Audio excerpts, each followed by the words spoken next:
রহমতের বৃষ্টি হচ্ছে সকাল থেকে। রমজান মাস, জুমা মুবারক। আজকে 21তম রোজা।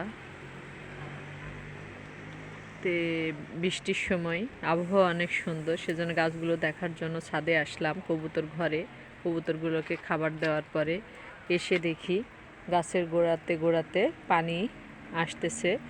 যেহেতু টিপটিপ করে বৃষ্টি হচ্ছে, এখনও অঝোর ধারায় বৃষ্টি হচ্ছে না, তবুও রহমতের বৃষ্টিতে গাছগুলো পানি পাচ্ছে এবং বৃষ্টির পানিতে প্রচুর পরিমাণে ভিটামিন, নাইট্রোজেন থাকে, যা গাছের জন্য অনেক উপকারী। যে আমার গাছগুলোতে নতুন নতুন করে সব কুশি দিয়েছে এবং অনেক বড় বড় ডাল হয়েছে। এগুলোতেই আল্লাহর রহমতে ড্রাগন আসবে। যত নতুন ডাল সেগুলোতে ফেটে ফেটে ড্রাগন আসে। তো রহমতের বৃষ্টি হচ্ছে। আর বাগানটা পুরোটাই ঘুরে দেখতেছি এবং আপনাদেরকেও দেখাচ্ছি। আর এই ক্যারেটগুলোতে আমি বিটরুট গাছ লাগাইছি।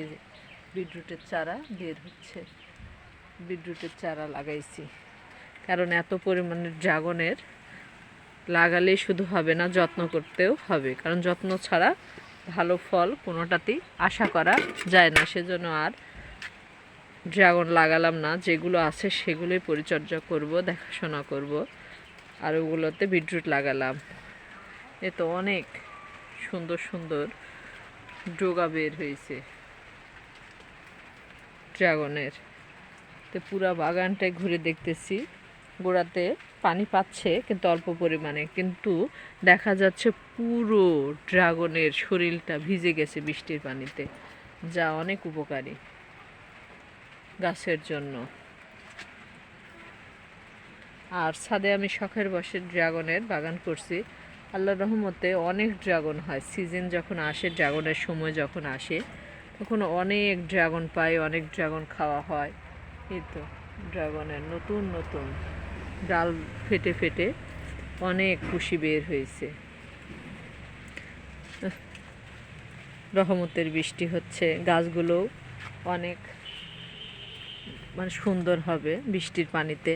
আর বৃষ্টির পানি তো গাছের জন্য অনেক উপকার, আল্লাহ প্রদত্ত, যেখানে ভিটামিন থেকে শুরু করে যাবতীয় উপাদান রয়েছে।